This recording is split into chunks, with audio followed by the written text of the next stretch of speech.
కుంభకోణాలు మారవు, లేదా ఆ ప్రభుత్వ అధికారాన్ని అడ్డుపెట్టుకుని సంపాదించుకోవడం మానరు అనడానికి సజీవ సాక్ష్యం. ఇదివరకు అమరావతి ప్రాంతంలో రైతుల దగ్గర నుంచి, దళిత రైతుల నుంచి లేదా అసైన్ రైతుల నుంచి భూములు తీసుకుంటాం, వాళ్ళకేమి డబ్బులు ఇవ్వబోమని చెప్పి ఆ తర్వాత వాళ్ళ దగ్గర నుంచి భూములు వేరే వాళ్ళు 5 లక్షలకి 10 లక్షలకి కొనేసుకున్న తర్వాత ఆ తర్వాత ప్రభుత్వం ఒక జీవో ఇచ్చి వాళ్ళందరినీ భూమి తీసుకుంటాం, ఎవరి చేతిలో ఉంటే వాళ్ళకే రిజిస్ట్రేషన్ చేస్తాం అని చెప్పడంతో అవి కాస్త 10 లక్షలకి అయినటువంటి చివరికి అది 50 లక్షలకి, ₹1,00,00,000కి చేరిపోయి 2 కోట్ల దాకా వెళ్ళినటువంటి సందర్భం.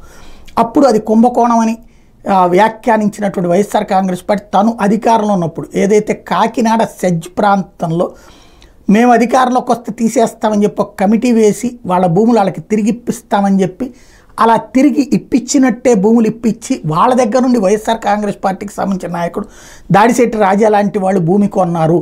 అంటే ఈజీగా అర్థమయ్యే భాషలో చెప్పాలంటే ఒకప్పుడు రాజశేఖర రెడ్డి హయాంలో అక్కడ భూసేకరణ చేసి సెజ్ పెట్టారు.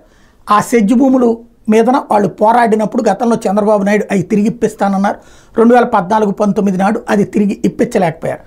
మళ్ళీ 19 అప్పుడు పాదయాత్ర చేసిన జగన్మోహన్ రెడ్డి నేను వస్తే మీ కళ్ళల్లో సంతోషం చూస్తాను, ఇప్పిస్తానని చెప్పారు. తను వచ్చిన తర్వాత కన్నబాబు నాయకత్వంలో ఒక కమిటీ వేసేసి ఓ 450 మందికో 500 మందికో ఆ భూములు వెనక్కి ఇప్పించారు.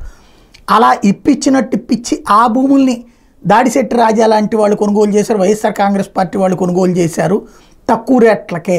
ఇది కుంభకోణం అన్నటువంటిది తాజాగా ఈనాడు హైలైట్ చేసిన అంశం.